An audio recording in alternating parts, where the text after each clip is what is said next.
একদম তাই এবার একটু আসি যে বই এই যে কৌশিকী অমাবস্যা বা ভাদ্রের যেই অমাবস্যা, এখানে তুমি ওই প্রশ্নটা ছিল হচ্ছে যারা পড়াশুনো এবং যাদের বিয়ে হচ্ছে না, এই দুটো ক্ষেত্রে কেমন কাজ হয়েছে তোমার আগের পূর্ব অভিজ্ঞতা, আগের বছরের প্রচুর অভিজ্ঞতা সে বললে আর শেষ করা যাবে না।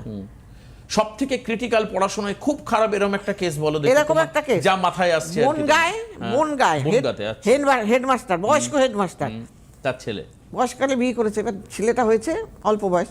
এবার বলছে দিদি আমাকে দেখে হাসবেন না। আমার কেন হাসার কি হচ্ছে? বলছে দেখুন আমি অনেক বয়সে বিয়ে করে ফেলেছি, এখন আমি যদি মরে যাই, এখন আমার ছেলেটা সবাই কি বলবে আমার ছেলেটাকে। পরীক্ষায় ফেল করেছে ছেলেটা। এই বাবা, মাস্টারের ছেলে? হ্যাঁ, স্কুল ফাইনালে মাস্টার প্রফেসরের ছেলে ফেল করেছে, আমার কাছে এসছে। তারপরে সেই ছেলেকে আমি বললাম কি তুমি একটু লেখো তো।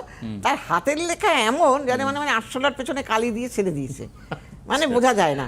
এবার আমি বললাম ছেলেটাকে যে তুমি রোজ প্রত্যেকদিন প্র্যাকটিস করবে, হাতের লেখাটা প্র্যাকটিস করো যাতে লোক বুঝতে পারে। আর দ্বিতীয়ত যে আমি যা বলবো করে দেবো, দেখবেন আপনার ছেলে আর কিছু না পাস করে যাবে, আমি এইটুকু করে দিতে পারি।